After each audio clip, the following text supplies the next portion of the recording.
অর্ধনগ্ন হয়ে বিছানায় লেপ্টে আছে হিয়া। তার ছোট্ট দেহে কামড় এবং আঁচড়ের দাগ স্পষ্ট। শরীরের যন্ত্রণায় উঠে বসতে পারছে না। কিছুক্ষণ আগের ঘটনা মনে হতেই চোখ থেকে অজরে অশ্রু ঝরছে। ঠিক তার পাশে সাদা বেডশিট রক্তে মাখামাখি। কিছুটা দূরে সোফায় বসে আছে সেই নরপৈশাচ। নাম শিশির মির্জা। সে একদিনে ফোন স্কল করছে। হিয়া এক পলক তাকিয়ে চোখ নামিয়ে নিল।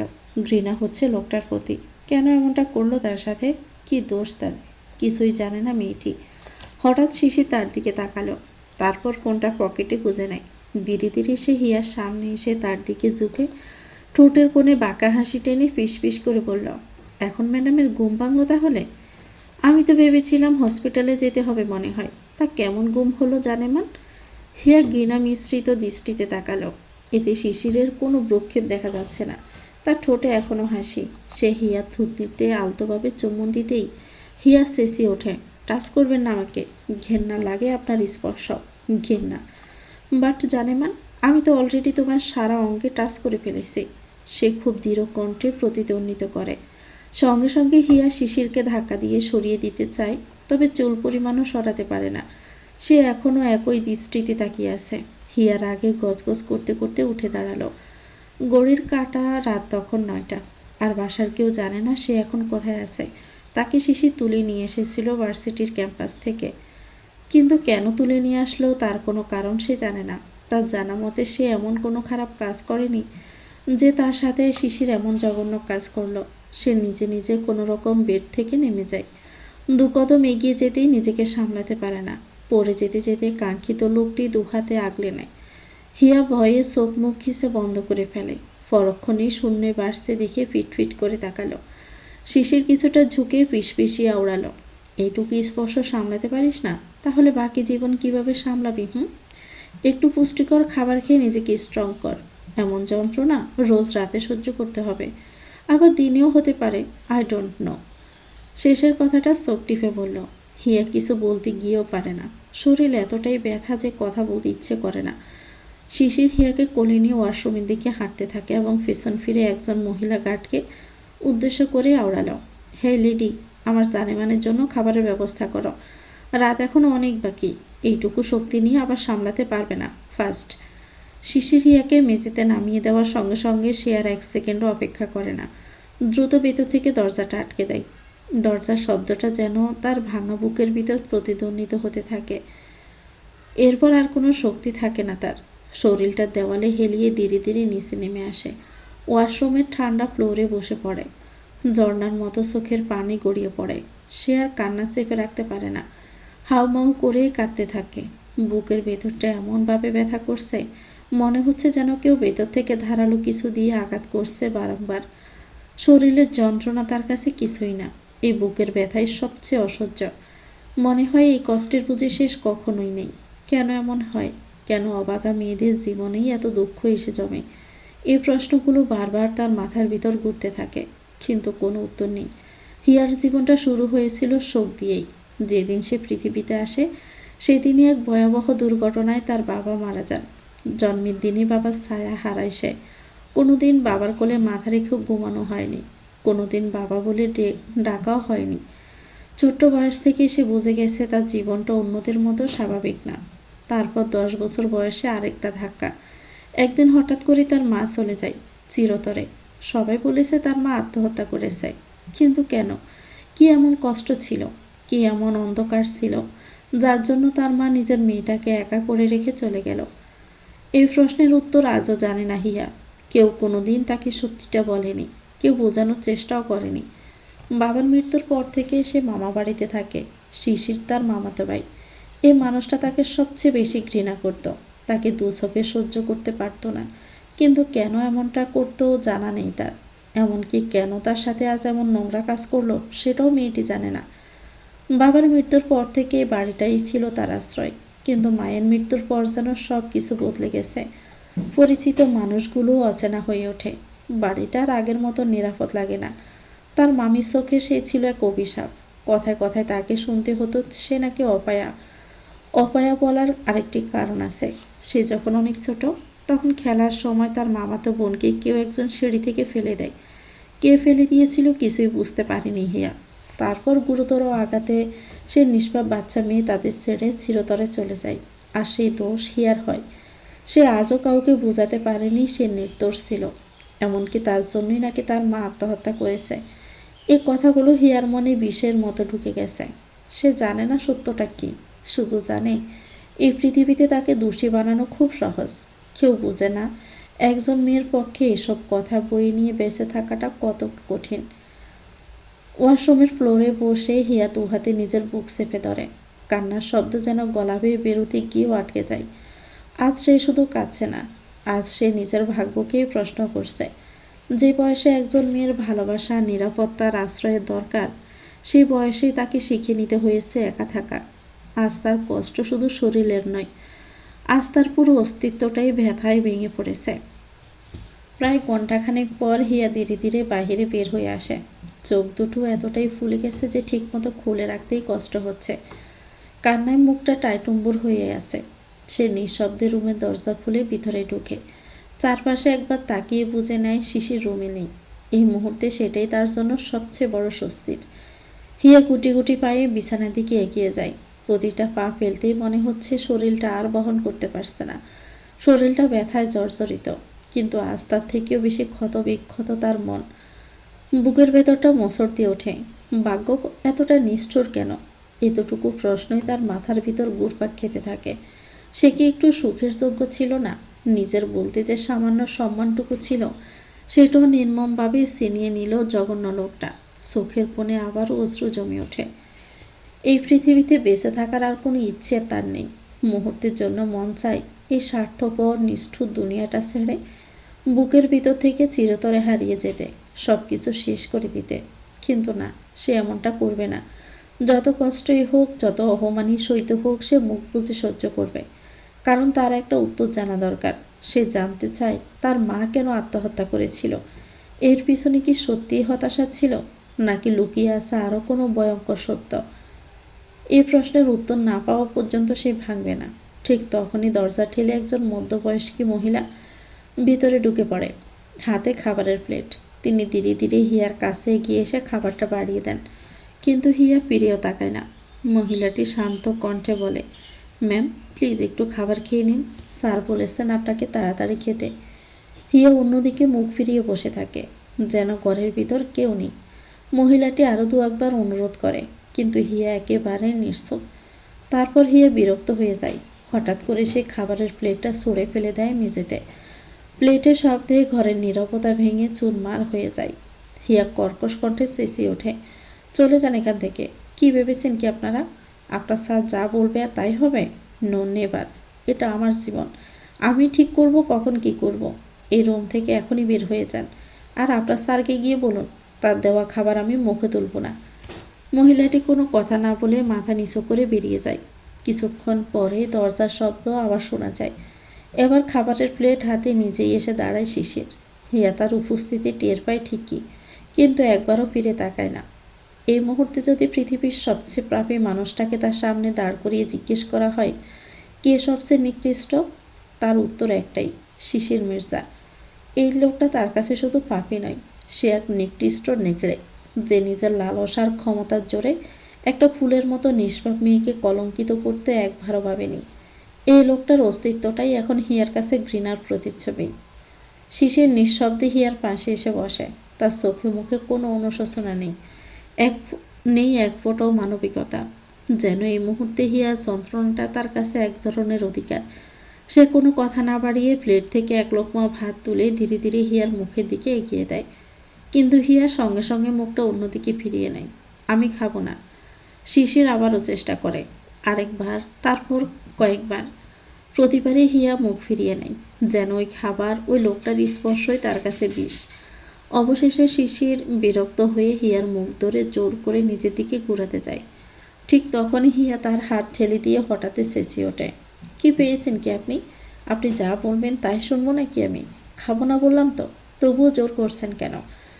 তার চোখ দিয়ে অনবরত পানি ঝরছে, কণ্ঠ কেঁপে উঠছে অসহায়তায়। সে গলা ভারী করে আবার বলে, চলে যান এখান থেকে। আমার শেষ সম্বলটুকু তো কেড়েই নিয়েছেন, এখন আবার কি নিতে চান? এ কথাগুলো যেন শিশিরের অহংকারে আগুন ঢেলে দেয়। মুহূর্তে তার মুখ বদলে যায়।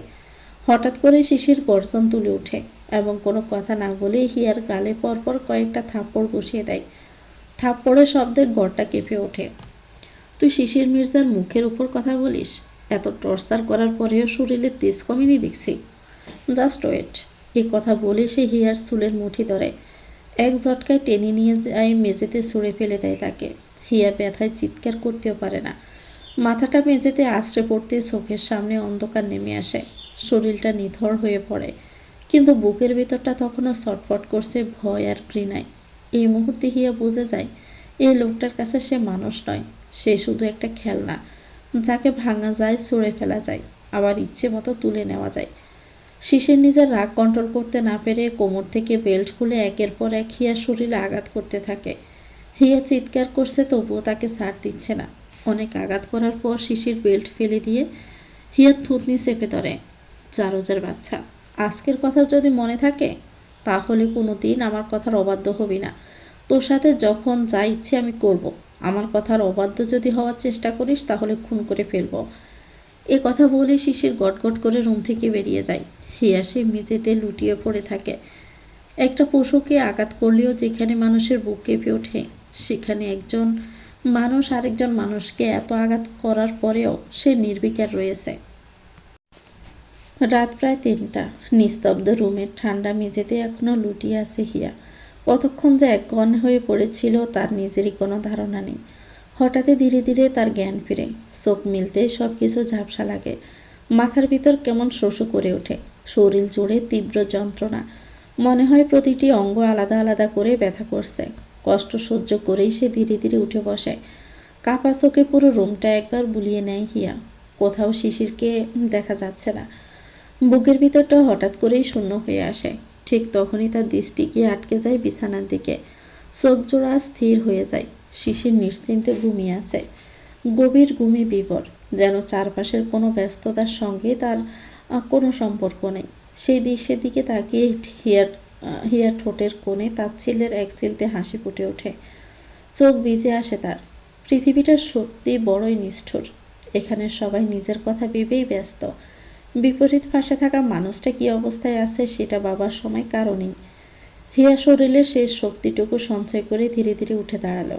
পা দুটো কাঁপছে, তবুও সে ছোট ছোট পা ফেলে ওয়াশরুমের ভিতরে ঢুকে পড়ে। লম্বা একটা শাওয়ার নেয় সে। ঠান্ডা পানির ধারায় কিছুটা শরীরে হালকা লাগলেও মনের ভিতরের ভার একটুও কমে না। শাওয়ার শেষে সে আবারও রুমে ফিরে আসে। শিশির তখনও ঘুমিয়ে বিভোর। এক মুহূর্ত থেমে তার দিকে তাকিয়ে থাকে, তারপর নীরবে তার গায়ে কম্বলটা জড়িয়ে দেয়। কোনো অভিযোগ নেই, কোনো শব্দ নেই, শুধু ক্লান্ত এক নীরবতা। এরপর ধীরে ধীরে সে বেলকনির দিকে হাঁটা দেয়। বাহিরে বেরোতেই স্নিগ্ধ রাতের বাতাস তার শরীর ছুঁয়ে ঠান্ডা হয়ে যায়। ঠান্ডা হাওয়ায় তার মনটা কিছুটা শান্ত হয়। শীতের রাতে যেমন কুয়াশার চাদরে ডেকে থাকে পুরো পরিবেশ, আজও তার ব্যতিক্রম হয়নি। চারপাশ নিস্তব্ধ, আকাশটা অদ্ভুতভাবে ভারী। হিয়া বড় বড় শ্বাস নেয়, নিজেকে শান্ত করার চেষ্টা করে। চোখ বন্ধ করতেই স্মৃতির দরজা খুলে যায়। ধীরে ধীরে সে ঢুকে পড়ে ৩ বছর আগে সেই সময়ে। অতীত। হিয়া পুরো বাগান জুড়ে ছুটে বেড়াচ্ছে। খোলা চুল বাতাসে উঠছে, হাসির শব্দে ভরে উঠেছে চারপাশ। আর ঠিক তার পেছন পেছন ছুটছে শিশির, হাঁপাতে হাঁপাতে, তবুও মুখে প্রশান্তির হাসি।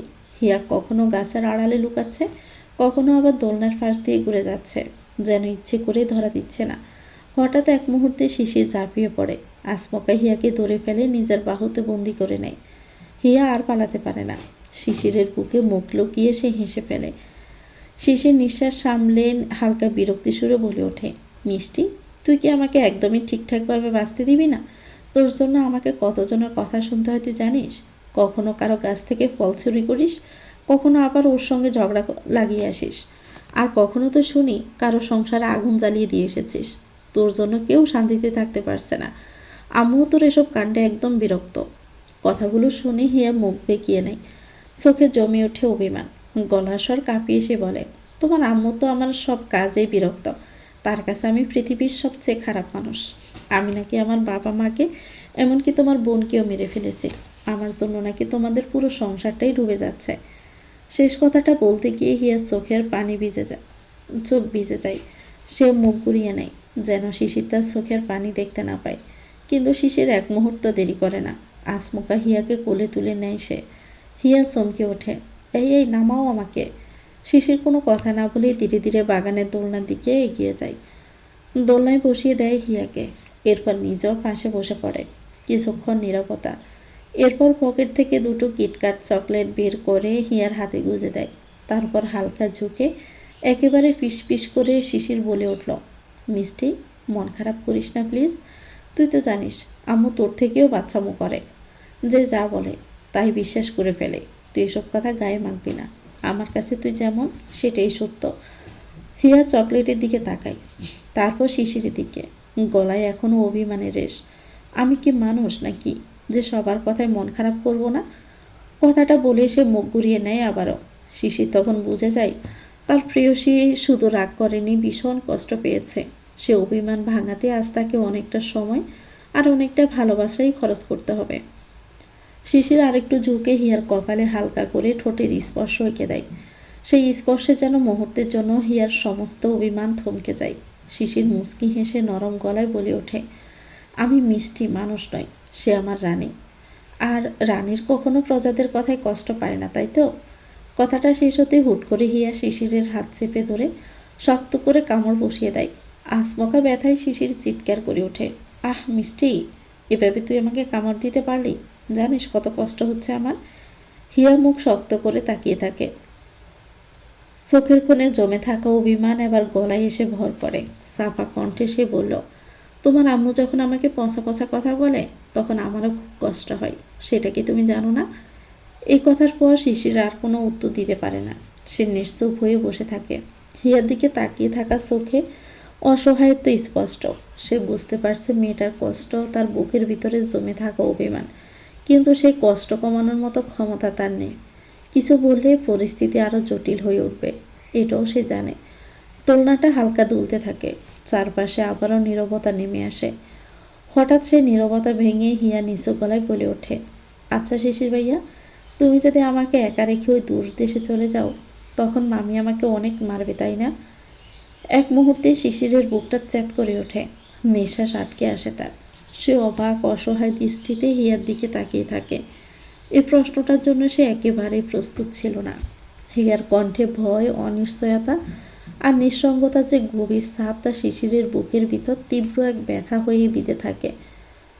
শিশির হঠাৎই হিয়ার কোমর জড়িয়ে তাকে নিজের দিকে টেনে নেয়। তার স্পর্শে হিয়া চমকে ওঠে, কিন্তু শিশিরের কণ্ঠটা অদ্ভুতভাবে শান্ত, একেবারে শীতল গভীর। সেই কণ্ঠে সে ধীরে ধীরে বলে ওঠে, শোন মিষ্টি, আমার আম্মু এতটাও ফসা নয় যে তোকে মার দিবে। হ্যাঁ, একটু বেশি কথা শোনাবে, কিন্তু তুই কি আমার জন্য এইটুকু সহ্য করতে পারবি না? কথাগুলো শুনেই হিয়ার চোখ দুটো বড় বড় হয়ে যায়। বুকের ভিতর জমে থাকা কষ্ট হুড়মুড় করে বেরিয়ে আসে।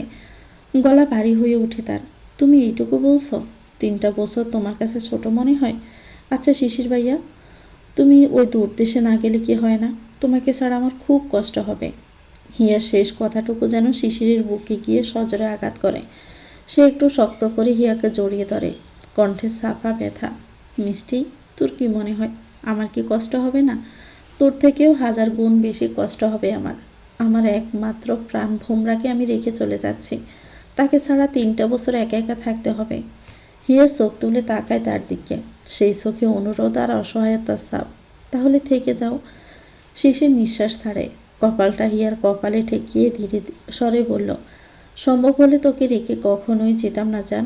জানিস তুই হিনা কতটা কষ্ট হবে, তবুও এই কষ্টটা সহ্য করতে হবে। আর 3টা বছর পর আমি দেশে ফিরে তোকে আমার বউ বানাবো, আমার রানী করে ঘরে তুলবো তোকে। এই কথায় হিয়ার চোখে নতুন করে অশ্রু জমে ওঠে। সে ভ্রু কুঁচকে শিশুর মতো সন্দেহ করা গলায় বলল, বিদেশ গিয়ে আমাকে ভুলে যাবে না তো? শিশির হালকা হাসে, কিন্তু সেই হাসির আড়ালে আবেগ স্পষ্ট। হিয়ার কপালে আবারও ঠোঁট ছুঁয়ে দিয়ে বলে, ফান বোমরাকে কি কখনো ভোলা যায় মিষ্টি? তুই আমার একমাত্র জান, আমার হৃদয় জুড়ে তুই বিচরণ করিস। তুই জান রে, আমার জান রে, বেঁচে থাকার তুই কারণ। হঠাৎ কারো শীতল হাতের স্পর্শে হিয়া বাস্তব জগতে ফিরে আসে। বুকের ভিতরটা কেঁপে ওঠে তার। ধীরে ধীরে ঘাড় গড়িয়ে মানুষটাকে দেখতে এসে আটকে ওঠে। মুহূর্তের মধ্যে শিশির তাকে নিজের দিকে টেনে নেয়, কোমর জড়িয়ে ধরে গলায় মুখ গুজে দেয়। হিয়া হালকা নড়ে চড়ে ওঠে। সারা শরীরে অদ্ভুত এক শিহরণ বয়ে যায়, ভয় আর ঘৃণার মিশ্র অনুভূতি। শিশিরের অবাধ্য হাত ধীরে ধীরে আরো নিচের দিকে নামতে চাইলে হিয়া খপ করে সে হাত ধরে ফেলে। তার আঙ্গুলের চাপে জমে থাকা আতঙ্ক স্পষ্ট। শিশির মৃদু হেসে হিয়ার কানের কাছে ঠোঁট ছুঁয়ে ফিস করে বলে, কাল রাতে তোকে একটু বেশি কষ্ট দিয়ে ফেলেছি, তাই না মিষ্টি? হিয়া নিশ্চুপ হয়ে দাঁড়িয়ে থাকে, কোনো উত্তর দেয় না। কথা বলার ইচ্ছেও নেই তার। ইদানিং এই মানুষটাকে তার সহ্য হয় না একটুও। এই লোকটা আর সেই শিশির ভাইয়া নেই, যে একদিন তাকে সমস্ত আঘাত থেকে আগলে রাখত, যার বুক ছিল তার সবচেয়ে নিরাপদ আশ্রয়। এটা সেই শিশির যে নিজ হাতে তাকে আঘাত করেছে, যে তার নিষ্পাপ দেহটাকে কলঙ্কিত করেছে। সে তাকে বাঁচিয়ে রেখেও জীবন্ত লাশ বানিয়ে ফেলেছে। হিয়ার চোখের সামনে ঝাপসা হয়ে আসে সব কিছু। বুকের ভিতর জমে থাকা কান্নাটা যেন গলা বেয়ে উঠে আসতে চায়, কিন্তু বের হতে পারে না। শিশির আবারও কথা বলে। এবার তার কণ্ঠে কোনো নরমতা নেই, শুধু হিমশীতল হিংস্রতা। তোকে আরো 1000 গুণ কষ্ট দিব আমি। এতটাই কষ্ট দিব যে প্রতি মুহূর্তে তুই নিজের মৃত্যু কামনা করবি, নিজেকে আমার কাছ থেকে ছাড়ানোর জন্য পা আঁকড়ে ধরবি। তবুও বিন্দু পরিমাণ ছাড় দেব না তোকে। আমার বুকে তুই যে ভালোবাসার আগুন জ্বালিয়ে দিয়েছিলি, আমি তার দ্বিগুণ ফিরিয়ে দেব। ভালোবাসা দিয়ে নয়, কষ্ট দিয়ে। হিয়া চোখ বন্ধ করে দাঁড়িয়ে থাকে, বুকের ভিতরটা ফাঁকা। চোখে কোনো অশ্রু নেই, শুধু জমাট বাঁধা ভয় আর নিঃশেষ হয়ে যাওয়া এক মেয়ের নীরবতা। যাকে জীবনের সবচেয়ে আপন মানুষ মনে করত, সে আজ তার বুকে কষ্টের পাহাড় চেপে দিয়েছে। কেন সে মানুষ আজ পশুর মতো ব্যবহার করে জানা নেই হিয়ার। শিশির আমেরিকা যাওয়ার পর সে অনেক কান্না করত, কিন্তু কাউকে বুঝতে দিত না। 1 সেকেন্ডের জন্য সে কাঙ্ক্ষিত মানুষটি তার সাথে কথা বলেনি, কখনো জিজ্ঞেস করেনি তুই কেমন আসছিস মিষ্টি। সে আমেরিকা থেকে ফিরে কয়েক মাস হলো, এসেই কোনো কারণ ছাড়া তার উপর টর্চার করে। যে মানুষটা সবচেয়ে বেশি তাকে ভালোবেসেছে, সে মানুষটা তাকে এখন সবচেয়ে বেশি ঘৃণা করে। এই যন্ত্রণা সে কাউকেই বলতে পারে না, নিজের অনুভূতি বুকের ভিতর চাপা দিয়ে রেখেছে।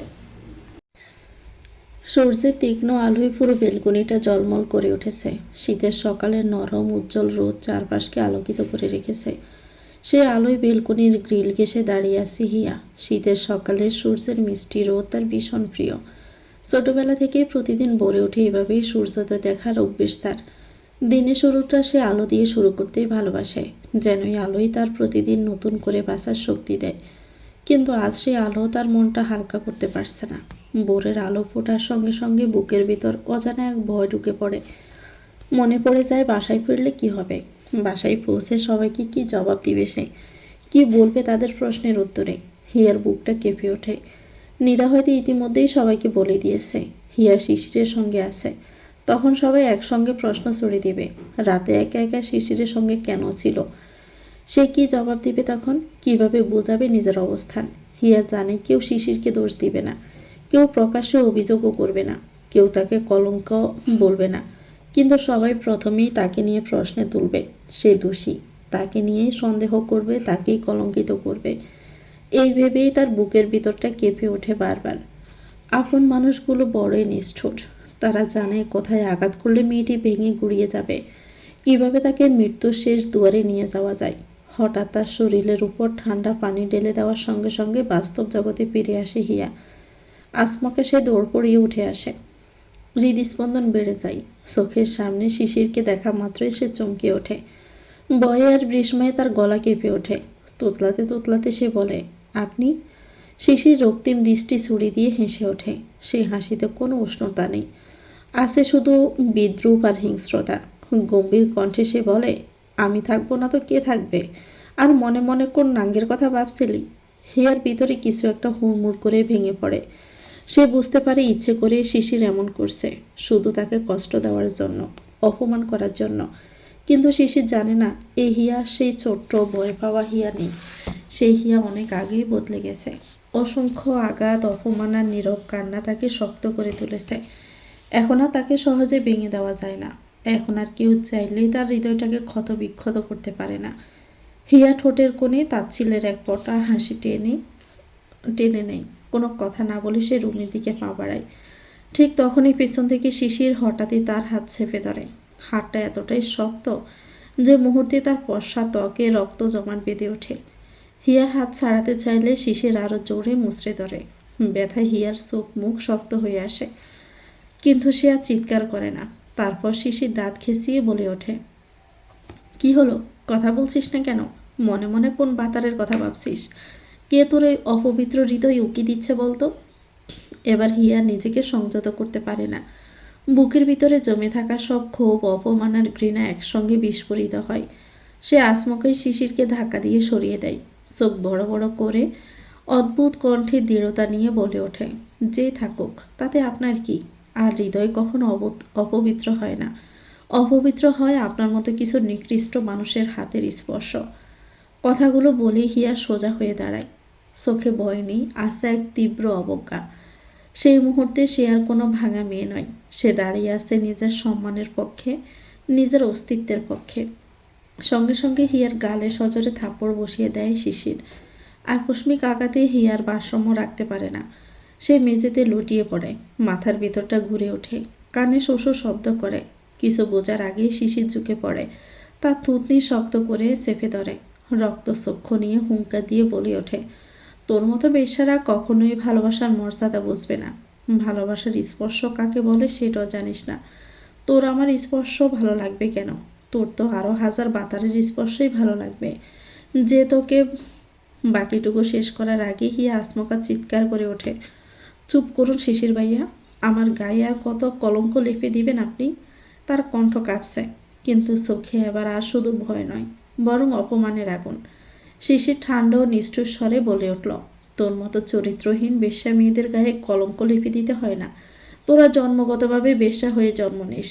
কথাগুলো ছুড়ে দিয়ে শিশির গটগট করে রুমের দিকে চলে যায়। দরজার শব্দ মিলিয়ে যাওয়ার পরেও হিয়া সেখানে স্থির হয়ে দাঁড়িয়ে থাকে।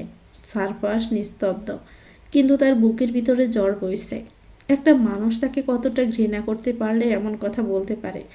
এই ভাবনাতে তার শরীর কেঁপে ওঠে। কিছু শব্দ এতটাই তীব্র হয় যে সেগুলো শুধু কানে নয়, সরাসরি কলিজায় গিয়ে আঘাত করে। অজান্তে হিয়ার চোখ থেকে অশ্রু গড়িয়ে পড়ে, আর নিজেকে ধরে রাখতে পারে না সে। ধীরে ধীরে মেঝেতে হাঁটু গেড়ে বসে পড়ে। বুকের ভিতর জমে থাকা কান্না গলা বেয়ে বেরিয়ে আসতে চায়। চিৎকার করে কাঁদতে ইচ্ছে করে। এই নিষ্ঠুর পৃথিবী কেন তার কপালে এক ফোঁটা সুখও লিখে দিল না? তার জীবনেই কি সব সুখ পুড়িয়ে গেছে? সে তো জীবনে বড় কিছু চায়নি, শুধু একটু শান্তি, একটু নিরাপদ আশ্রয় চেয়েছিল। এ সামান্য চাওয়াটুকুই কি তার জন্য পাপ হয়েছিল? নিজের মনেই প্রশ্ন করে হিয়া, কিন্তু কোনো উত্তর পায় না। ঠিক তখনই রুমের ভিতর থেকে শিশিরের কর্কশ কণ্ঠ ভেসে আসে, আজ বাসায় যাবি নাকি আরও নাং পাঠিয়ে দিব? তোর তো আবার এক নাঙে পোষায় না। হিয়া ধীরে ধীরে মাথা তোলে, চোখে জমে থাকা অশ্রু মুছে ফেলে। শিশিরের দিকে তাকায় ঘৃণার অবজ্ঞা মেশানো দৃষ্টিতে। বিস্মিত হয়, একটা মানুষ কিভাবে এতটা নিচে নেমে কাউকে কষ্ট দিতে পারে? তার কি একটু বুক কাঁপে না? যাকে একসময় নিজের রানী করে মাথায় তুলতে চেয়েছে, আবার তাকে সময়ের ব্যবধানে পায়ের নিচে নামাতেও দ্বিধাবোধ হয় না। সবাই স্বার্থপর, কেউ কারো জন্য নয়। গাড়িটা আপন গতিতে ছুটে চলছে। জানালার কাছের পাশে নিঃচুপে বসে আছে হিয়া। স্থির দৃষ্টিতে তাকিয়ে আছে বাহিরের দিকে, কিন্তু সে আসলে কিছুই দেখছে না। সব কিছুই যেন ঝাপসা। অশান্ত মনটাকে কোনোভাবেই শান্ত করতে পারছে না সে। বুকের ভিতর জমে থাকা ভারী কষ্ট নিঃশ্বাস নিতেও বাধা দিচ্ছে। হঠাৎ রাস্তার পাশে চোখ পড়ে কয়েকজন পথ শিশুর দিকে। শীতের মধ্যে কাঁপতে কাঁপতে ওরা ফুটপাতে বসে আছে। কারো গায়ে ছেঁড়া জামা, কারো পায়ে জুতো নেই। ওদের দিকে তাকিয়ে হিয়ার বুকটা মোচড় দিয়ে ওঠে। এদের আর তার মধ্যে খুব বেশি পার্থক্য নেই। পার্থক্য শুধু এইটুকু, পথ শিশুরা খোলা আকাশের নিচে ঘুমায়, আর সে ঘুমায় দালানের নিচে। কিন্তু বেঁচে থাকার লড়াইটা দুপক্ষেরই সমান নিষ্ঠুর। এক মুঠো ভাতের জন্য তাকেও কম কষ্ট করতে হয় না। সারাদিন অকথ্য ভাষার গালি, চড় থাপ্পড়, অপমান সবই সহ্য করেই তাকে বেঁচে থাকতে হয়। তবুও সে ওই বাড়িতেই পড়ে থাকে। কেন তাকে? নিজের কাছেই এই প্রশ্নটা ঘুরে ফিরে আসে। উত্তরটা সে জানে, ওই বাড়িতে দুজন মানুষ আছে যাদের জন্য এখনও সে সব সহ্য করে যাচ্ছে। সে চলে এলে সবচেয়ে বেশি কষ্ট পাবে তারা। রশিদ মির্জা, শান্ত মির্জা। একজন শিশিরের বাবা, অন্যজন তার বড় ভাই। এই দুজন মানুষই তাকে নিঃস্বার্থভাবে ভালোবাসে। যতটুকু সম্ভব, যতটুকু সামর্থ্য আছে ততটুকু দিয়েই তারা তাকে আগলে রাখে, কোনো প্রশ্ন ছাড়াই, কোনো শর্ত ছাড়াই। এই মানুষগুলোর ঋণ হয়তো সে কোনো দিনও শোধ করতে পারবে না। হঠাৎ গাড়ির গতি ধীরে আসে। মির্জা কুঞ্জের সামনে এসে গাড়িটা থেমে যায়। বুকের ভিতরটা কেঁপে ওঠে হিয়ার। পরিচিত সেই বাড়িটা আজ তার কাছে ভয়ের আর অসহায়ের প্রতীক। শিশির নিজের গায়ে জড়ানো ব্লেজার খুলে নিয়ে হিয়ার দিকে ছুড়ে দেয়। কোনো কথা নেই, শুধু চোখের একটুখানি ইশারা। সেই ইশারার মানে হিয়া খুব ভালো করেই বুঝে যায়। মাথা নিচু করে গুটি গুটি পায়ে সে শিশিরের পিছু পিছু হাঁটতে থাকে। সদর দরজার সামনে গিয়ে শিশির কলিং বেল বাজায়। মুহূর্তের মধ্যে দরজা খুলে যায়। সামনে দাঁড়িয়ে আছেন শায়লা মির্জা, শিশিরের মা। তার চোখে মুখে সেনা সে কঠিন দৃষ্টি। হিয়া নিঃশ্বাস চেপে ধরে। নতুন করে আরেকটা যুদ্ধ শুরু হতে যাচ্ছে, সে এটা খুব ভালো করেই জানে। অন্যদিকে শিশির কোনো ভঙ্গিমা ছাড়াই বাসার ভিতরে ঢুকে পড়ে।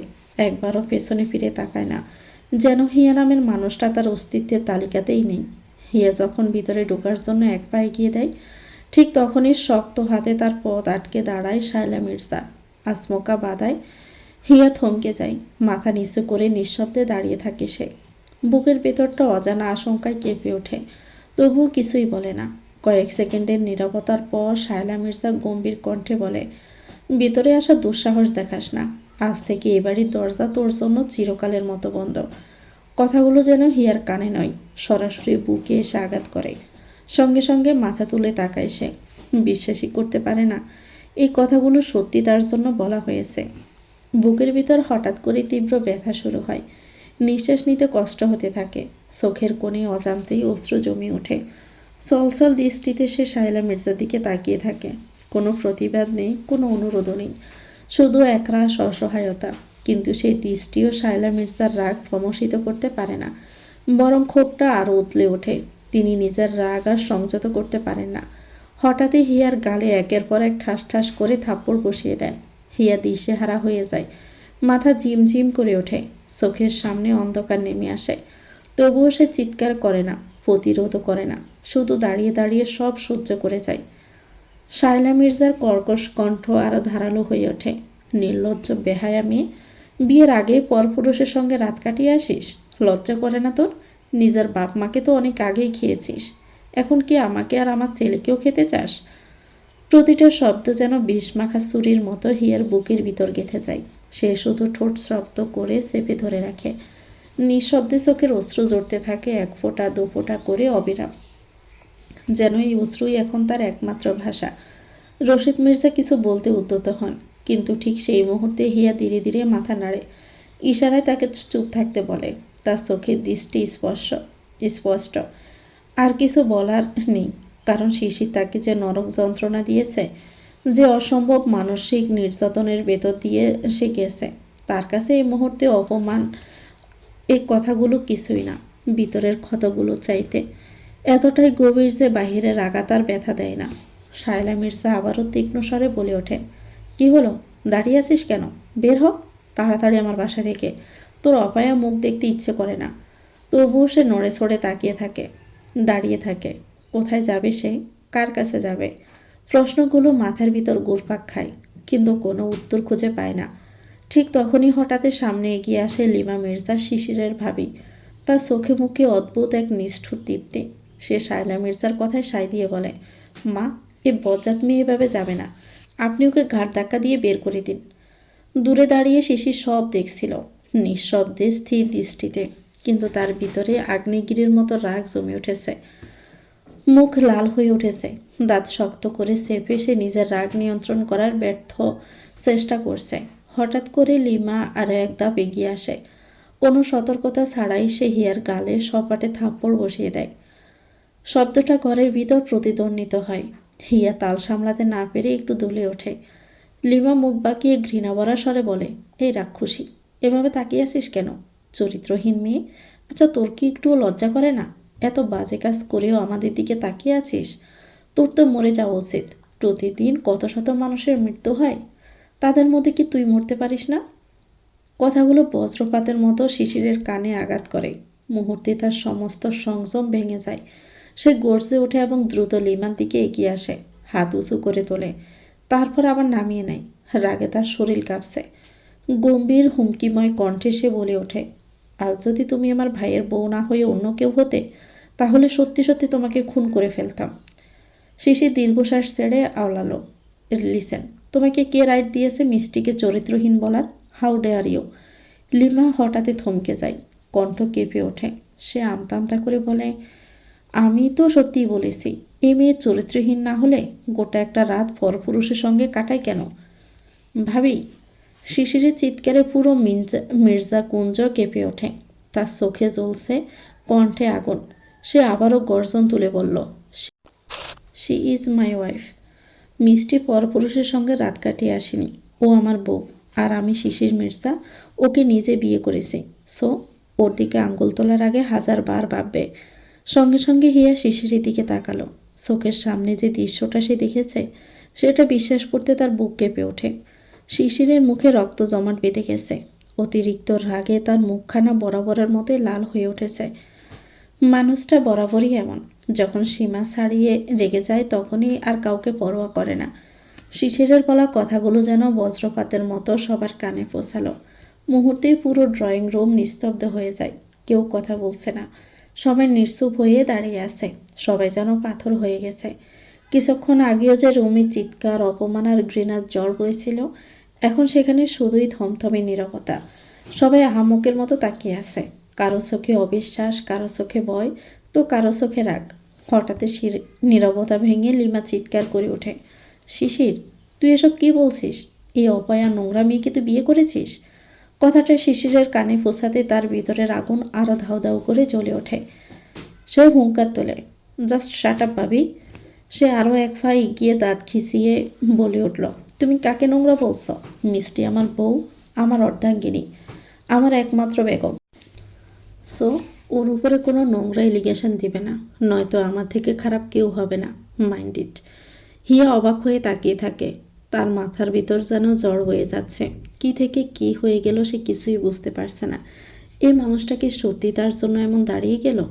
এই বলে শিশির আর এক মুহূর্ত দাঁড়ায় না। সে সোজা নিজের রুমের দিকে রওনা দেয়। বাড়ি পায়ে সিঁড়ি ভাঙতে থাকে। কয়েক ধাপ ওঠার পর হঠাৎ আবার থেমে যায়। পিছন ফিরে তাকিয়ে কঠিন স্বরে বলে, আমার কানে যেন না আসে, তোমরা কেউ মিষ্টিকে আজে বাজে কথা বলেছ। আর মিষ্টি, তুই খাবার নিয়ে তাড়াতাড়ি আমার রুমে আয়, ফার্স্ট। এই কথাগুলো শুনে হিয়ার বুক ধক করে ওঠে। সে এখনও আহাম্মকের মতো দাঁড়িয়ে আছে, চোখ দুটো পাকা, শরীর যেন নিজের নিয়ন্ত্রণে নেই। এতক্ষণে সে বুঝতে পারছে এই ঘরে তার অবস্থানটা হঠাৎ করে বদলে গেছে। ঠিক তখনই রশিদ মির্জা ধীরে এগিয়ে এসে হিয়াকে বুকে টেনে নেন। তার শক্ত নিরাপদ বাহুতে হিয়া যেন একটু ভরসা পায়। বৃদ্ধ মানুষটার চোখের কোণে অশ্রু চিকমিক করে ওঠে। কিন্তু এই অশ্রু দুঃখের নয়, এগুলো গর্ব আর আনন্দের অশ্রু। ভাঙা গলায় তিনি বলেন, মারে, আমি জানি না হঠাৎ কি হলো যে শিশি তোকে বিয়ে করলো, কিন্তু আর কেউ খুশি না হলেও আমি অনেক খুশি হয়েছি। তোর মা নিজেও এই স্বপ্নটা দেখত, তুই আমার আরেকটা বৌমা হবি। দেখ, আমার বোনটা সেই স্বপ্নটা পূরণ হয়েই গেল। হিয়ার চোখ বেজে ওঠে। এই মানুষটাই হয়তো তার জীবনের সবচেয়ে বড় আশ্রয়। অন্যদিকে শায়লা মির্জা বড় বড় চোখ করে তাকিয়ে থাকে। তার মুখ শক্ত হয়ে গেছে। কিছু না বলে রাগে ফুঁসতে ফুঁসতে সে কিচেন রুমে ঢুকে পড়ে। তার পদক্ষেপে বোঝা যায় এই আগুন সহজে নিভবে না।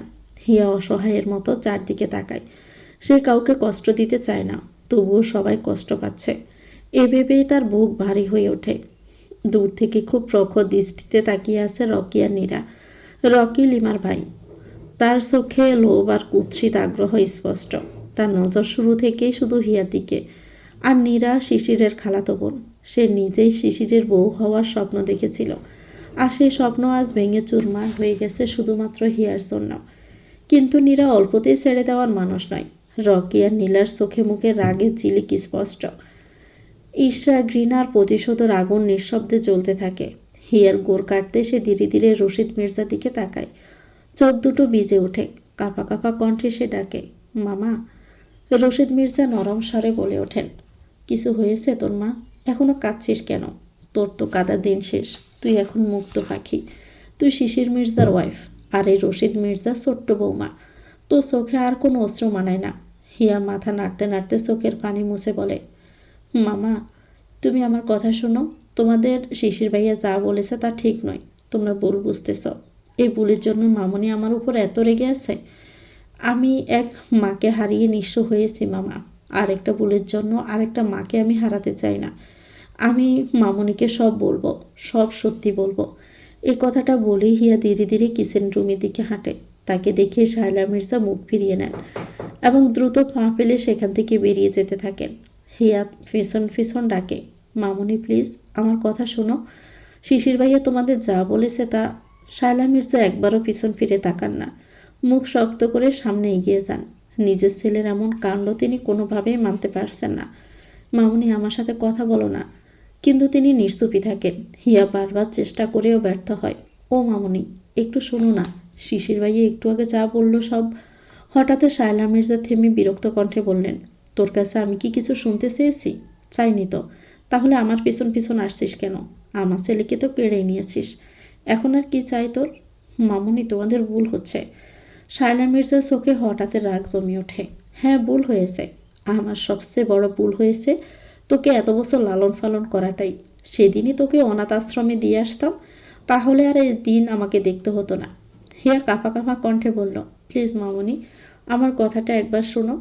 শায়লা মির্জা কঠোর স্বরে বলেন, আমার মাথা গরম হয়ে আছে। এখনই আমার চোখের সামনে থেকে সরে যা, নয়তো অনেক খারাপ হয়ে যাবে। হিয়া আবারও শায়লা মির্জার পথ আটকে দাঁড়ায়। কাপা হাতে তার শাড়ির আঁচল ধরে ফেলে। চোখে মুখে ভয় আর অসহায়ত্ব। ভাঙা গলায় সে বলে ওঠে, মামনি, ও মামনি, তুমি আমাকে ভুল বুঝো না প্লিজ। তোমার যত ইচ্ছে আমাকে বকা দাও, আমাকে অপয়া বলো, খারাপ বলো, সব আমি সহ্য করে নিব। কিন্তু আমার উপর রেগে থেকো না মামনি। তুমি আমার সাথে কথা না বললে আমার খুব কষ্ট হয়। কিন্তু শায়লা মির্জা একবারও থামেন না। কোনো কথা না বলে তিনি নিজের রুমের দিকে হাঁটা দেন। হিয়ার বুকটা ধক করে ওঠে। হুট করে সে নিচু হয়ে শায়লা মির্জার পা আঁকড়ে ধরে ফেলে এবং হাউমাউ করে কেঁদে ওঠে সে। মামনি, ও মামনি, তুমি আমার সাথে এমন করো না প্লিজ। তুমিও যদি সবার মতো আমাকে পর করে দাও, তাহলে আমি কোথায় যাব বলো? আমার তো আর কেউ নেই। মামনি, তুমি বলো না আমি অভিশাপ, অভয়া। হ্যাঁ, সত্যি সত্যি আমি তাই। না হলে কি তোমাদের সুখের সংসার আমি ভেঙে দিতে পারতাম? তুমি আগে আমাকে যা যা বলতে আমি সব কষ্ট চুপচাপ সহ্য করে নিতাম। কিন্তু তুমি আমার সাথে কথা না বললে এই কষ্ট আমি সহ্য করতে পারবো না মামনি, একটুও পারবো না। শায়লা মির্জা শক্ত হয়ে দাঁড়িয়ে থাকেন, নড়েন না, কিন্তু তার চোখের কোণায় জমে ওঠে অশ্রু। আজ হিয়া না চাইতেও মনের গভীরে লুকিয়ে রাখা আর্তনাদ বলে দিয়েছে তার জীবনের সবচেয়ে প্রিয় তার মামনি, যাকে সে সবচেয়ে বেশি ভালোবাসে। যে কথাগুলো এতগুলো বছর বুকের ভিতর চাপা দিয়ে রেখেছিল, আজ সেগুলো বেরিয়ে আসছে। হিয়া আবারও চিৎকার করে কাঁদতে কাঁদতে বলে ওঠে, মামনি, আমি তোমাকে সব সত্য বলবো। কাল থেকে কি কি হয়েছে সব বলবো। বিশ্বাস করো মামনি, তোমার ছেলের সাথে আমার সত্যি সত্যি কোনো বিয়ে। কথাটা শেষ করার আগেই হঠাৎ তিনি বুকে প্রচণ্ড এক লাথি এসে লাগে। হিয়া ছিটকে পড়ে যায়। শ্বাস নিতে কষ্ট হতে থাকে। চোখ তুলে তাকাতেই সে কাঙ্ক্ষিত মানুষটাকে দেখে স্তব্ধ হয়ে যায়। শিশির। এক মুহূর্তে দেরি না করে শিশির তার চুলের মুঠি ধরে জোর করে টেনে নেয়। হিয়ার মাথার ত্বক যেন ছেড়ে যাচ্ছে। অসহ্য যন্ত্রণা সে কেঁদে ওঠে, কিন্তু তার কান্না, তার ব্যথা কিছুই শিশিরের কানে পৌঁছায় না। শায়লা মির্জা কিছু বলতে চান, কিন্তু গলা দিয়ে একটা শব্দ বের হয় না। সব কথা যেন গলায় এসে আটকে যায়। বুকের ভিতরটা মোচড় দিয়ে ওঠে। তিনি আর দাঁড়িয়ে থাকতে পারেন না। শরীরটা যেন ধীরে ধীরে ভেঙে আসছে। অন্যদিকে শিশির কোনো কথা না বলে হিয়াকে টানতে টানতে নিজের রুমে নিয়ে যায়। দরজা খুলেই তাকে নির্মমভাবে মেঝেতে ছুঁড়ে ফেলে দেয়। হিয়া মেঝেতে পড়ে কাঁপতে থাকে। এই মানুষটাই একদিন তাকে আগলে রাখত, আজ সে মানুষটাই তাকে নরক যন্ত্রণা দিচ্ছে। হিয়া কোনো রকমে নিজেকে মেঝে থেকে টেনে তুলে দাঁড়ায়। শরীর কাঁপছে, পা দুটো ঠিকমতো সায় দিচ্ছে না। তবুও জমে থাকা সব যন্ত্রণা একসাথে গলা ফাটিয়ে বেরিয়ে আসে। সে চিৎকার করে ওঠে, আপনি বারবার কেন আমার শরীরে আঘাত করেন? কেন? কি ক্ষতি করেছি আমি আপনার? আপনার এই তরসার আমার আর সহ্য হয় না। এবার আমাকে মুক্তি দেন প্লিজ। তার চোখ দুটো লাল হয়ে ওঠে। বুকের ভেতর হাজারো ব্যথা নিয়ে আবারও চিৎকার দেয়। একবার ভালোবাসেন, একবার আঘাত করেন, আবার ভালোবাসেন, আবারও আঘাত করেন। কেন এমন করেন আপনি? আমাকে কি আপনার রোবট মনে হয়? আমার কি কষ্ট হয় না? আমার সতীত্ব কেড়ে নিয়েছেন। বিয়ে না করেও বলেন আমি আপনার বউ। কেন এসব করেন? আমাকে কি আপনার খেলনা মনে হয়, নাকি আমাকে আপনার রক্ষিতা বানিয়ে রাখতে চান? কথাগুলো বজ্রপাতের মতো শিশিরের কানে আঘাত করতে থাকে। তার চোখে আগুন জ্বলে ওঠে। মুহূর্তে সে হিয়ার কাছে এসে তার থুতনি শক্ত করে চেপে ধরে। দাঁত খিচিয়ে গর্জে ওঠে, মুক্তি চাস আমার কাছ থেকে? মুক্তি? তুই কোনো দিন আমার কাছ থেকে মুক্তি পাবি না। একমাত্র মৃত্যুর পর তুই আমার কাছ থেকে মুক্তি পাবি। তার হাতের ছাপ আরও শক্ত হয়। হিয়া ছাড়াতে চাইলেও বারবারের মতো ব্যর্থ হয়। আর কি বললি? আমি তোকে বিয়ে না করিও কেন আমার ওয়াইফ বললাম? কারণ আমি চাই সবাই জানুক তুই আমার। শুধু তুই জানবি, তোকে শুধু কষ্ট দেওয়ার জন্যই আমি আমার কাছে রেখেছি। প্রতিটা শ্বাস নিতে গিয়ে আমার কথা মনে পড়বে। আমাকে ঠকানোর ফল তোকে দিতেই হবে। এই শিশির যেমন নিখুঁতভাবে ভালোবাসতে পারে, ঠিক তেমন হিংস্র পশুর মতো ব্যবহারও করতে পারে।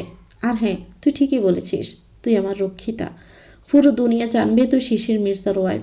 শুধু তুই জানবি তুই আমার কাছে সামান্য একটা ফুতুল। হিয়া নিঃশ্বাস নিতে ভুলে যায়। অসহায়ের মতো তাকিয়ে থাকে তার দিকে। তার মাথার ভিতর শুধু একটাই প্রশ্ন ঘুরপাক খায়। সে কবে, কিভাবে, কোন অপরাধে শিশিরকে ঠকিয়েছে? তার মনে পড়ে না এমন কোনো পাপ যার শাস্তি এতটা ভয়ঙ্কর হতে পারে। ঠিক তখনই শিশির আবারও রাগান্বিত কণ্ঠে বলে ওঠে, জাস্ট 10 মিনিট। এই 10 মিনিটের মধ্যে আমার রুমে খাবার নিয়ে হাজির হবি। 1 সেকেন্ড দেরি হলে এর পরিণাম খুব ভয়ঙ্কর হবে, মাইন্ড ইট। এই কথা বলে গটগট করে সে বেলকনির দিকে চলে যায়। হিয়া সেখানে দাঁড়িয়ে থাকে, স্তম্ভ, বিস্মিত। নিজেকে ঘৃণা করতে থাকে, নিজের প্রতি ঘৃণা হতে থাকে। এই নিকৃষ্ট মানুষটাকে সে একদিন ভালোবেসেছিল। এত কিছুর পরেও, এত অপমান আর যন্ত্রণার পরেও সে এখনও তাকে নিজের মন থেকে পুরোপুরি মুছে ফেলতে পারেনি। অতিরিক্ত ভালোবাসা দহন বুঝি এমনই হয়। নিজের সবটা দিয়ে যাকে ভালোবাসলো, সেই তাকে সবচেয়ে বেশি ঘৃণা করলো। গুটি গুটি পায়ে হেলে দুলে খাবারের প্লেট হাতে নিয়ে শিশিরের রুমের দিকে হাঁটে হিয়া। প্রতিটি পা ফেলতেই মনে হচ্ছে বুকের ভিতরটা কেঁপে উঠছে। শরীর জুড়ে এখনও তীব্র ব্যথা। কিন্তু এই ব্যথার চেয়ে ভয়ঙ্কর যেটা, সেটা হলো শিশির। চাইলেও সে এখন আর অবাধ্য হতে পারবে না। শিশির যা বলবে তাকে তাই শুনতে হবে। হাজারো কষ্ট হলেও তার কথা অক্ষরে অক্ষরে মানতে বাধ্য। হঠাৎ রুমের দরজার সামনে এসে দাঁড়ায় হিয়া। বুকটা ধড়ফড় করছে। একবার দরজার হাত তুলেও নামিয়ে নেয়। কণ্ঠ কাঁপছে, তবুও জোর করে বলে ওঠে, আসবো শিশির ভাইয়া? ভিতর থেকে কোনো কথা আসে না। একটু পর শিশির হাতের ইশারায় তাকে ভিতরে ঢুকতে বলে। সেই ইশারার মধ্যেও যেন হুকুম আর কর্তৃত্ব মিশে আছে। হিয়া রুমে ঢোকার আগে এক পলক দেওয়ালে ঝোলানো ঘড়ির দিকে তাকায়। মুহূর্তে শরীরটা শিহরে ওঠে। শিশির তাকে সময় দিয়েছিল মাত্র 10 মিনিট, অথচ সে 20 মিনিট দেরি করে এসেছে। এই ভয়ের একটা শীতল স্রোত মেরুদণ্ড বেয়ে নেমে যায়। সে ধীরে ধীরে শিশিরের সামনে গিয়ে দাঁড়ালো। শিশির একবার শুধু তাকায়। ওই তাকানোতে হিয়ার বুক সংকুচিত হয়ে আসে।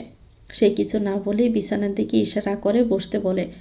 হিয়া কাছুমাছু হয়ে বিছানার কিনারায় বসে পড়ে, মাথাটা নিচু করে। হাত দুটো কাঁপছে।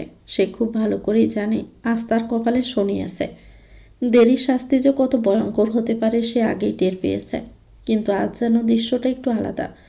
হিয়াকে অবাক করে দিয়ে শিশির এবার গর্জে ওঠে না, বরং অদ্ভুতভাবে শীতল কণ্ঠে বলল, আজ থেকে আমার রুমে আসার জন্য তোকে আর পারমিশন নিতে হবে না। যখন ইচ্ছে তোর চলে আসবি।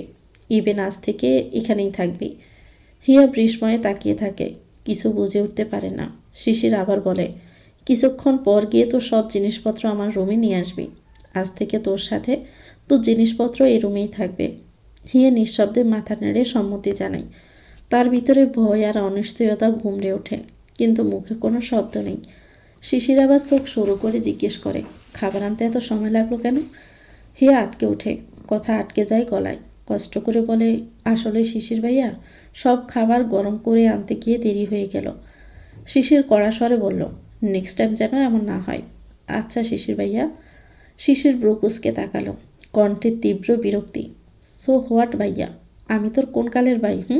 শুধু শিশির বলবি, না হয় জান কলিজা যা খুশি বল, কিন্তু ভাইয়া নয়। আর খাবারটা খাইয়ে দে। সঙ্গে সঙ্গে হিয়া চোখ বড় বড় করে শিশিরের দিকে তাকালো। মুহূর্তের জন্য তার মনে হয় সে ভুল শুনছে, কিন্তু শিশিরের চোখের দিকে তাকাতেই বুকের ভিতর কেঁপে ওঠে। তার সমস্ত সাহস, দৃষ্টি তার ধরে রাখতে পারে না। মাথা নিচু করে নেয় সে। এই নীরবতাটাই যেন শিশিরের রাগ আরও উস্কে দেয়। সে রাগান্বিত কণ্ঠে বলে ওঠে, কি হলো, খাইয়ে দিচ্ছিস না কেন? হিয়া কোনো উত্তর দেয় না। ধীরে ধীরে প্লেটের দিকে হাত বাড়ালো, আঙ্গুল কাঁপছে। বুকের ভিতর একটা অজানা ভয় জমে আছে। সে এক এক করে ভাতে লোকমা তুলে শিশিরের মুখের কাছে ধরে। শিশির নির্বিকারভাবে সেগুলো খেতে থাকে, এমন তৃপ্তি নিয়ে। হিয়ার চোখ বারবার শিশিরের মুখের দিকে উঠে যাচ্ছে। সে খেয়াল করে এই মুহূর্তের শিশিরটা ভীষণ শান্ত, ঠান্ডা আর নিয়ন্ত্রিত। অথচ কিছুক্ষণ আগে এই মানুষটা তাকে আঘাত করেছে, অপমান করেছে, ভয় দেখিয়েছে। অর্ধেক ভাত খাওয়ার পর হঠাৎই শিশির থেমে যায়। পরের মুহূর্তে যা ঘটে তাতে হিয়া সম্পূর্ণ হতবাক হয়ে যায়। শিশির নিজের হাতে ভাত তুলে হিয়ার দিকে বাড়িয়ে দেয়। তুই খেয়ে নে। হিয়া আটকে ওঠে, দ্রুত মাথা নাড়ে। না না, আমার খিদে নেই। তোকে লেকচার দিতে তো বলিনি, জাস্ট হা কর ফার্স্ট। হিয়ার আপত্তি করার কোনো সাহস পায় না। অনিচ্ছা সত্ত্বেও শিশিরের হাত থেকে ভাত নেয়। চোখ তুলে তাকাতে পারে না। তার ভিতরে এক অদ্ভুত অনুভূতি জন্ম নেয়, লজ্জা আর ভয়। সে অপলক দৃষ্টিতে শিশিরের দিকে তাকিয়ে থাকে। এই মানুষটার সঙ্গে কিছুক্ষণ আগের শিশিরের কোনো মিল নেই। কিছুক্ষণ আগে শিশির ছিল নিষ্ঠুর, হিংস্র, আঘাতে পারদর্শী। আর এই শিশির যে তাকে ভালোবাসে না, কিন্তু যত্ন করে খাইয়ে দিচ্ছে। হিয়া বুঝতে পারে না কোনটা সত্যিকারের শিশির। একই মানুষ হয়েও দুটো আলাদা সত্তা যেন। একজন শুধু তাকে কষ্ট দিতে জানে, নরকের মতো যন্ত্রণা দিতে জানে, আর অন্যজন ভালো না বাসলেও নিজের অদ্ভুত নিয়মে তাকে বাঁচিয়ে রাখে। হিয়ার বুকের ভিতর ভারী একটা দীর্ঘশ্বাস জমে ওঠে। এই সামান্য যত্নটাই যেন তার জন্য বিশাল প্রাপ্তি। শান্ত সদর দরজা দিয়ে ধীরে ধীরে ড্রয়িং রুমে প্রবেশ করে। দীর্ঘ সময় পর ঘরে ফেরায় তার চোখে মুখে প্রশান্তির ছাপ স্পষ্ট। কিন্তু সে কিছু বুঝে ওঠার আগেই আসমকা কেউ একজন ছুটে এসে তাকে জড়িয়ে ধরে। অপ্রত্যাশিত এই আলিঙ্গনে শান্ত এক মুহূর্তের জন্য থমকে যায়। তারপর হাসি মুখে এক হাত দিয়ে শক্ত করে আগলে নেয় হিয়াকে, ঠিক যেভাবে বড় ভাই ছোট বোনকে আগলে রাখে নিরাপত্তার ভালোবাসার আবরণে। হিয়া খুশিতে আত্মহারা, চোখে মুখে উজ্জ্বলতা, কণ্ঠে শিশু সুলভ আবেগ। ভাইয়া, কেমন আছো তুমি? শান্ত আলতো হেসে তার মাথায় হাত বুলিয়ে দেয়। আমি তো অনেক ভালো আছি, কিন্তু তুই কেমন আছিস? আব্বু, আম্মু, শিশির, লিমা, আমার ছোট্ট আম্মু সবাই ভালো আছে তো? হিয়া মাথা নাড়ে। হ্যাঁ ভাইয়া, সবাই অনেক ভালো আছে। তোমার ছোট্ট আম্মু এখন ঘুমাচ্ছে। আচ্ছা ভাইয়া, তুমি আমার জন্য চকলেট এনেছো তো? শান্ত আর নিজেকে ধরে রাখতে পারে না, ছোট্ট করে হিয়ার কপালে ভালোবাসার পরশ এঁকে দেয়। হিয়া যেন তার কাছে এলে অন্য মানুষ হয়ে যায়। সবার সামনে চুপচাপ, নিরীহ আর শান্তর সামনে একেবারে ছোট্ট বাচ্চা। তাদের এই দৃশ্যটা একটু দূর থেকে দেখছিল শিশির। হাতের ফোনে মুখ গুজে থাকলেও চোখ বরাবর ওদের দিকে চলে যাচ্ছে। শান্ত আর হিয়ারের নির্ভেজাল ভাই বোনের ভালোবাসা তার ভিতরে অদ্ভুত এক জ্বালা তৈরি করে। দাঁতে দাঁত পিষে ফিসফিস করে বলে ওঠে, আজ রুমে চল, তারপর দেখাবো এত পীড়িত কই থাকে। ঠিক তখনই লিমান নীরাকে ড্রয়িং রুমে ঢুকতে দেখে হিয়া বিদ্যুৎ গতিতে শান্তর কাছ থেকে সরে যায়। তাদের চোখে জমে থাকা হিংস্রতা হিয়ার চোখ এড়ায় না। বুকের ভিতর অজানা একটা ভয়ে কেঁপে ওঠে। শান্ত লিমার দিকে একবার তাকায় না। সে সোজা শিশিরের দিকে এগিয়ে গিয়ে কোলাকুলি করে। তারপর মুখে প্রশান্তির হাসি, কণ্ঠে অকপট আনন্দ। আজ আমি অনেক হ্যাপি ভাই। 4 দিন পর বাসায় এসে এমন খবর পাবো ভাবতেই পারিনি। তুই আমার লক্ষ্মী বোনকে বিয়ে করেছিস, এটা আমার কাছে অনেক বড় পাওয়া। এখন আর ওকে বাসা থেকে দূরে পাঠাতে হবে না, আর কেউ ওকে আশ্রিতা বলারও সাহস পাবে না। হিয়া এখন মির্জা পরিবারের ছোট বৌমা। অন্য কারো মতো অন্যের বাড়িতে দিনের পর দিন পড়ে থাকতে হবে না। শেষের কথাগুলো সে ইচ্ছে করেই লিমার দিকে তাকিয়ে বলে। লিমা দাঁত খেঁচিয়ে তাকিয়ে থাকে, চোখে মুখে রাগের আগুন, কিন্তু কিছু বলার সাহস তার নেই। চারপাশের মানুষ, পরিস্থিতি সব কিছু এখন তার বিপক্ষে। আর হিয়া, সে নিঃশব্দে দাঁড়িয়ে থাকে। শান্ত অফিসের কিছু জরুরি কাজের জন্য চট্টগ্রাম গিয়েছিল। টানা 4 দিনের সফর শেষে সে আজ ফিরেছে মির্জাকুঞ্জে। 4 দিন খুব বেশি সময় না হলেও এ কদিনে যেন অনেক কিছু বদলে গেছে। তা সে তখনও পুরোপুরি বুঝে উঠতে পারেনি। বাসায় ঢুকে সে এক এক করে সবার সঙ্গে দেখা করে। তারপর স্বাভাবিকভাবেই তার পা বাড়ায় নিজের মেয়ের দিকে। হিয়াকে দেখে তার মুখে প্রশান্তির হাসি ফুটে ওঠে। যাওয়ার আগে হিয়ার দিকে তাকিয়ে মজার সুরে বলে ওঠে, টেনশন নিস না চিকলি, তোর জন্য স্পেশাল গিফট আছে। ঠিক সময় তোর গিফট পেয়ে যাবে। শান্তরে আদুরের ডাক আর কথার ভঙ্গি শিশিরের চোখে লাগে। সে মুখ বাঁকিয়ে নেয়। ঠোঁটের কোণে তাচ্ছিল্যের হাসি জ্বলে ওঠে। বিষয়টা যদিও ঘরে থাকা আর কেউ খেয়াল করে না, কিন্তু একজন ঠিকই দেখে ফেলে, নীরা। নীরার বুকের ভিতরটা রাগে ফেটে যাচ্ছে। শান্তর প্রতিটি শব্দ, হিয়ার দিকে তাকানোর প্রতিটি দৃষ্টি, সব কিছুই তার কাছে অসহ্য লাগছে। নিজের রাগ আর হিংসা ডাকতে না পেরে হঠাৎ সে হিয়ার দিকে তাকিয়ে কর্কশ স্বরে বলে ওঠে, হিয়া, আমার জন্য শরবত নিয়ে আয় তো।